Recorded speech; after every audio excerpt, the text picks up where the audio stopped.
Some of you may know this, some of you may not, but I like to write every day because it's the best way for me to synthesize information that I'm collecting and accumulating and things that I'm learning. And today I wrote one of those pieces that I thought is super valuable and I wanted to read them to you. Right now, I could make a video where I sit down and I sit in front of a camera and I try to um, reshare these insights off the top of my head, but I think I would be doing it, I wouldn't be doing it justice, so I want to read it for you, right?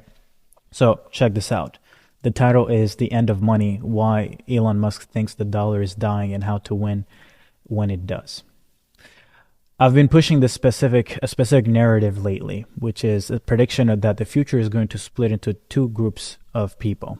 The architects, I'm calling them the AI architects, humans who build and own intelligent AI systems. These agents become the next frontier of labor and create the vast majority of societal value, right? So a group of people will be building AI systems that become the replacement of labor, literally people doing a job. It won't be humans, it will be the systems that we build, right? And there will be a second group of people, which are going to be the renters, humans who simply rent these systems in return of the value they provide. In the old world, the renters would have had to work to create that value. In the new world, they will just consume it. My hypothesis has been simple. In an era where intelligence becomes a commodity, owning the systems is the only way to win. But recently, for those who haven't seen, Elon Musk just did an interview with this guy, Nikhil. He took this thesis to the extreme. He believes that in this future, money itself would cease to exist. If you haven't watched his recent podcast, I highly recommend it. I'm probably going to get my team to drop it under this video. But he essentially shared a specific insight that changes how you look at economics. Money is just a database of labor allocation. Think about it. And by the way, essentially database of labor allocation, it just means that money was only created so you can track who's doing what for who, and so you can also acknowledge who's doing what and what's its value, right? Think about it. I earn money today so I can buy someone else's skill and time. I buy a nice home because I don't know how to build one.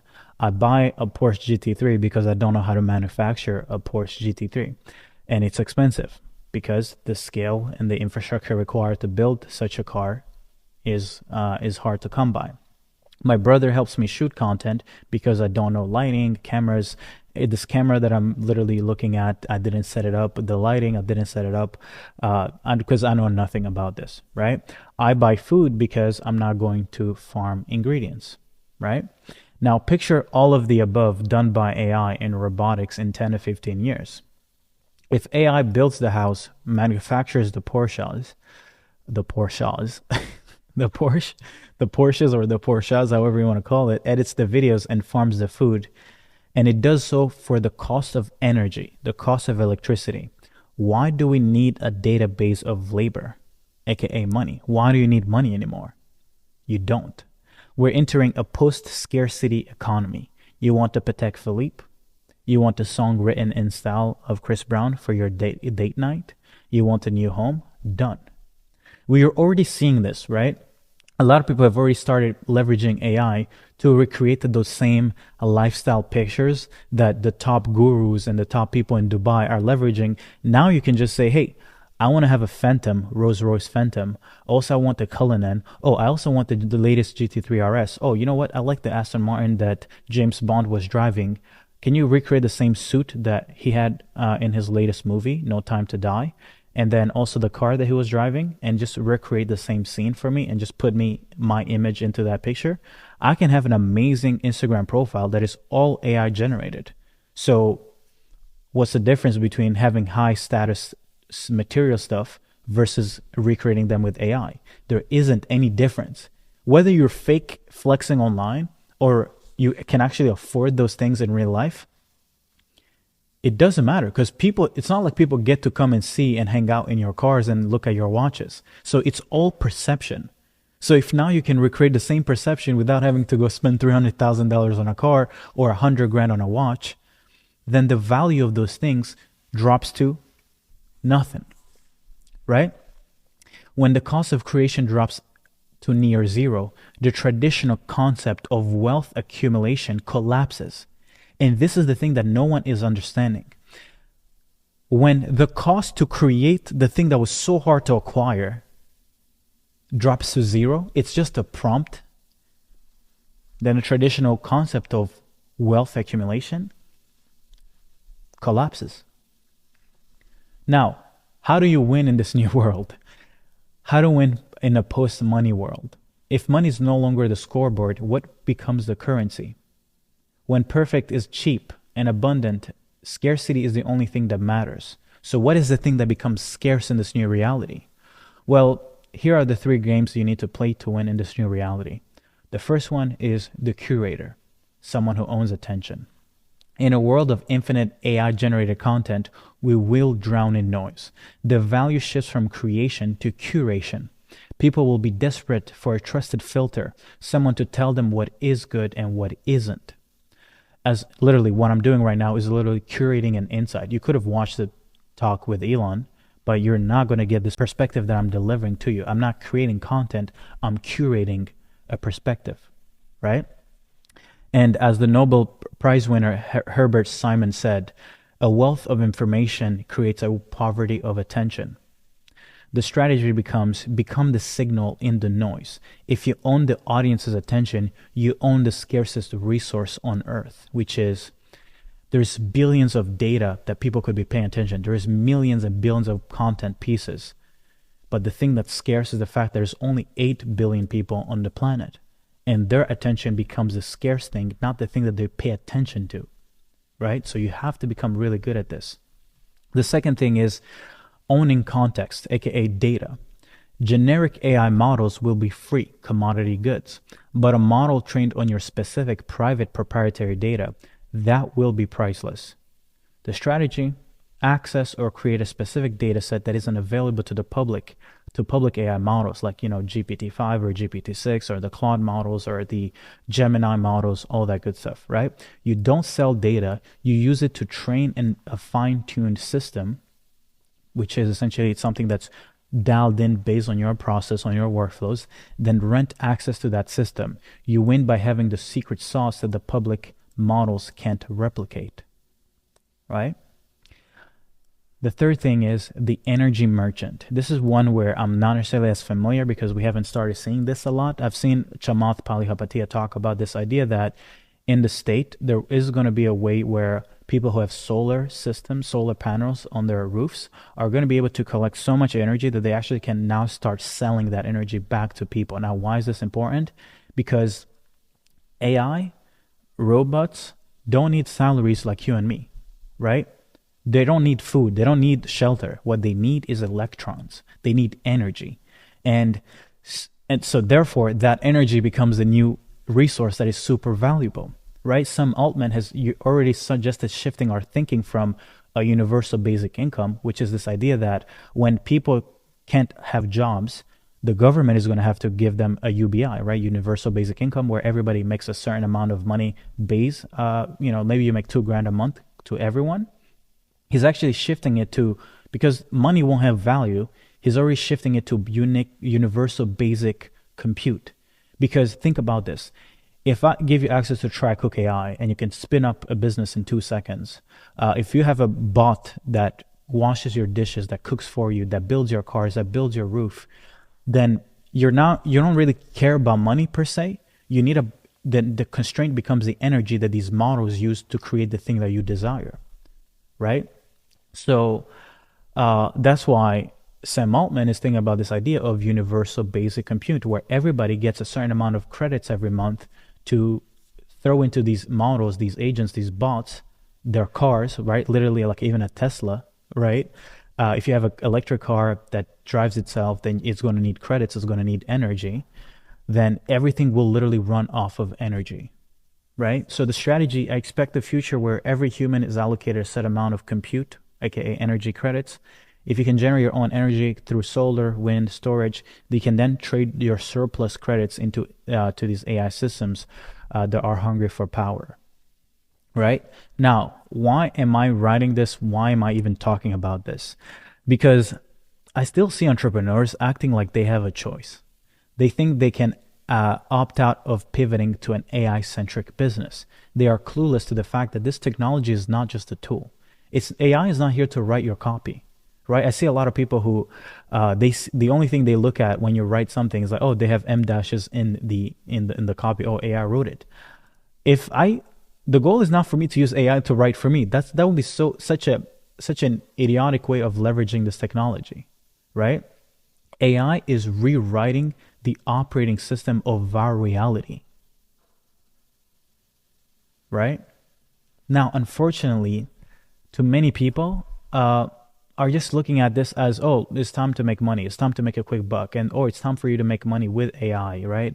But it's not that. I know we're talking about this idea of like, hey, you should start an AI service business, et cetera, et cetera. But for me, I'm not talking about it from the perspective of you need to start an AI agency or an AI consulting business because it's the best way to make money. No, it's because it is the only way for you to start playing these three games, right? Because how are you going to be a curator when you don't even understand AI? How are you going to have data when you're not implementing AI systems into companies and therefore collecting proprietary data that you wouldn't find elsewhere online? You just don't. It's the first stage at playing these three games. And unfortunately, but everybody in the AI space are like, oh, learn AI automation. No, it's pointless for you to learn AI automation, right? What you need is customers. Let someone else integrate the AI. What you need is customers and data, right? So I see this as a massive siren, a wake-up call to reskill and retool yourself immediately. You owe it to yourself to stop and think about how this shift destroys your current business model and how you can position yourself to become an AI architect, not someone who rents. You can rent your home, you can rent everything, but please do not rent your livelihood. Because in this next chapter of our world, it is going to be insanely different from what we've been educated and what we've literally been. I sometimes think about people going to school right now, right? I think about how I was raised and how I was like, you need to go to school, you need to learn these things, and then you need to get a job, and then you need to save money, and then you need to buy a home, and then you need to, just live a great life. Oh my God, that reality is so far gone. And unfortunately, the people who gave us the old playbook of, become smart, go to school, do all these things, unfortunately, aren't the right people to give us the right advice to know how to play the next stage of our careers, right? If you're if you're a teenager, if you're early 20s, if you're in 30s, if you're in your 40s, if you're in your 50s, who's supposed to lead you? No one. Who's telling us how to survive in this new world? No one, because no one has been there before. No one has lived the era where intelligence is a commodity. I still don't think a lot of people understand what it means by saying intelligence is a commodity. It means the thing that made you special this year, this brain right here, this little thing here, is now going to be worth the same as oil, as electricity. It is just going to be something that you access. You want access to the best physicist? Oh, just pull up your phone. Best physicist. You want to find the best growth operator? Okay, let me pull up research, right? Look, I can go into any niche and do research in seconds, right? And if I want to build the business, find the ads that work, okay, cool, launch the offer builder, put it together. And if I'm happy, cool. Or if I want to change it, okay, cool, I want to change it, right? The new world is, you want to build funnels? Okay, perfect. Hey, I don't know anything about building funnels, but I have a client who just paid me a lot of money to put together a Webby funnel for him. Okay, cool, perfect. Let me go find something and then let me cook something up, right? This new world is changing. But nobody has experienced this new reality. So I'm personally trying to be almost like a source of clarity in this new reality, because I've seen everybody in this AI space, guys. No one understands what's happening. And I think it's because, so there's two types of people who are really good in the AI space. There's the really technical person. There's the nerd, right? That's nerding out on the tools, on the APIs, on the cursors of the world. There are lovables. They're like all these image models. They're the people who are like just in the machine and they're just one with the machine.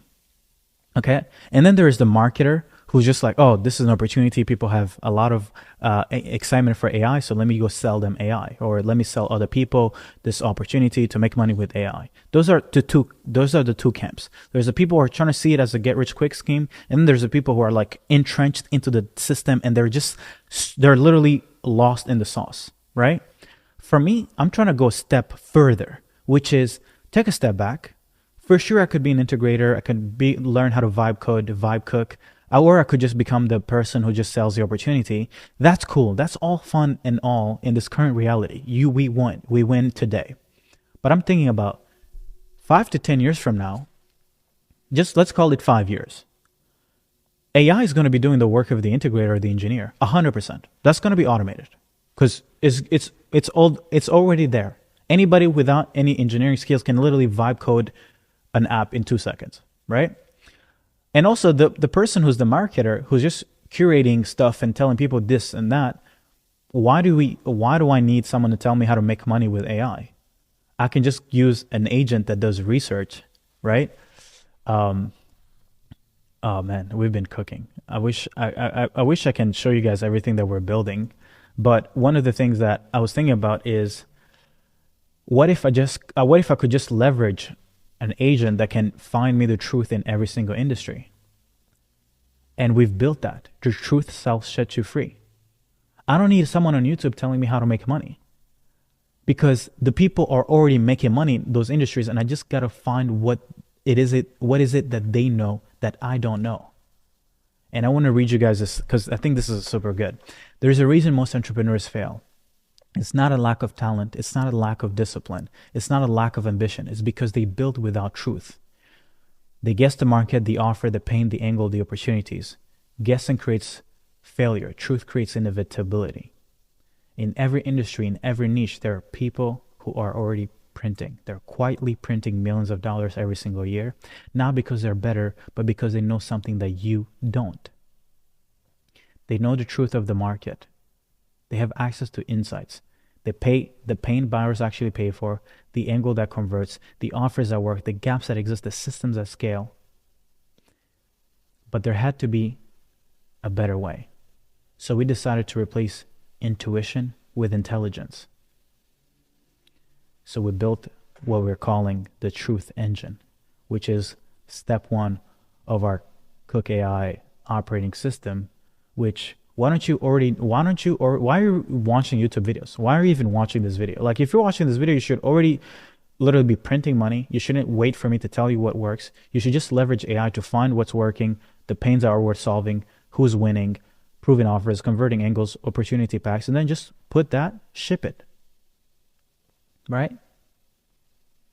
The truth of what works is already online.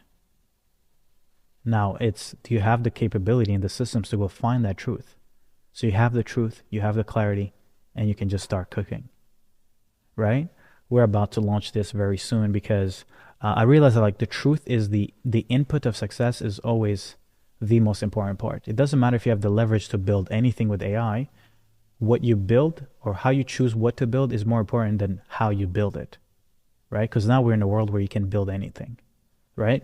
So this is what I mean by even these marketers, these gurus have no place in this new reality. And as a marketer myself, for me to understand that risk, I had to take a step back and look at the game completely different from all the noise online. I had to be like, there's something that most people are not seeing. And this is why I wrote this, and this is why I wanted to kind of like read it to you guys, because I think that most people don't understand what's going on. They think that this is just, it's a cool hobby. AI is a cool hobby, or everybody just paying attention to AI because it's time to make money. No. Right? I even think that AI is not even a bubble. There is a bubble if you're investing without knowing what's happening. But with this new perspective, I even think we're under investing into AI. And now I understand why every single $1 trillion company, the Googles of the world, the Meta of the world, everybody's all in. Amazon all in. Bezos is back to work, right? Bezos had retired. Now he's going back in and building infrastructures, building data centers and all this stuff. It's because these guys have realized, like, holy shit, something is big is coming. But I wanted to make this video to remind you guys that in the next world, you need to position yourself to not be someone that's just waiting for the government to feed you stuff, but you need to be the person who owns the systems. And that is what the next 5 to 10 years of my career is going to be about. It is not going to be about looking cool, looking cute online. It's like, no, I'm going to be a content creator, but I'm going to be building, reshaping every single thing in my business so that it becomes an intelligent platform that others rent. Because I'm tired of renting. I'm tired of renting everything, right? So I hope you guys find this valuable. Comment below what you guys think about this perspective. Do you guys resonate with it? Is it a better, clearer picture? I'm probably going to make more videos about this idea and concept because I think it's important to understand this. Anyway, love y'all. You guys can subscribe to the Natural Born Leader Substack. I like to write every day. I'm going to put the link below. And yeah, maybe by the time this drops, you'll be able to access our truth engine, which is going to be the first thing that we release, part of TryCook AI. Clients and partners already have access to the main platform, but to the public, we're going to give you guys this first. Once you have the truth, then we can see if you can cook. Okay, bye-bye.